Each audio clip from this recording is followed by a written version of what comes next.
There's been a lot of talk about identity lately, but how far does it go? And is it possible to be wrong? We went to the University of Washington to find out. Are you aware of the debate happening in Washington State around the ability to access bathrooms, locker rooms, spas based on gender identity and gender expression?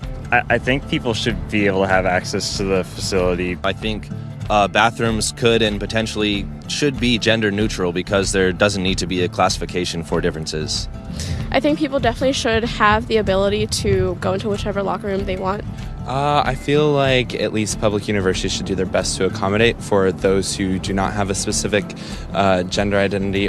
You know, whether you identify as male or female and whether your sex at birth is matching to that, you should be able to utilize the resources. So if I told you that I was a woman, what would your response be?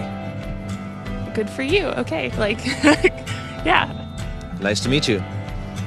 I'd be like, what? Really? I don't have a problem with it. I'd ask you how you came to that conclusion.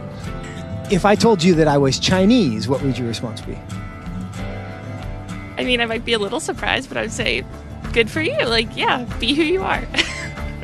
I would maybe think you had some Chinese ancestor.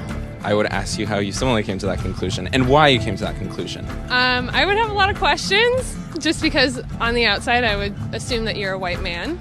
If I told you that I was 7 years old, what would your response be? I wouldn't believe that immediately. I probably wouldn't believe it, but I mean, it wouldn't really bother me that much to go out of my way and tell you, no, you're wrong. I'd just be like, oh, okay, he wants to say he's 7 years old. If you feel 7 at heart, then then so be it. Yeah, good for you. So if I wanted to enroll in a first grade class, do you think I should be allowed to? Probably not, I guess. I mean, unless you haven't completed first grade up to this point and for some reason need to do that now. If that's where you feel like mentally you should be, then I feel like there are communities that would accept you for that.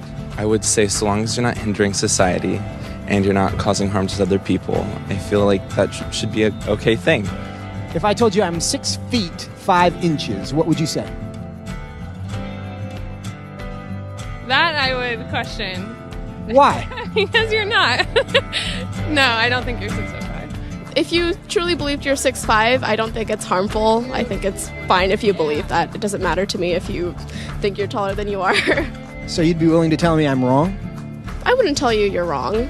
No, but I say that I don't think that you are. I feel like that's not my place as like another human to say someone is wrong or to draw lines or boundaries. No, I mean, I wouldn't just go like, oh, you're wrong, like that's wrong to believe in it. Because I mean, again, it doesn't really bother me what you want to think about your height or anything.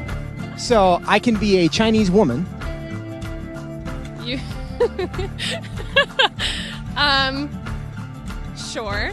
But I can't be a 6'5" Chinese woman. Yes. If you thoroughly debated me or explained why you felt that you were 6'5", I feel like I would be very open to saying that you were 6'5", or Chinese, or a woman. It shouldn't be hard to tell a 5'9" white guy that he's not a 6'5" Chinese woman. But clearly it is. Why?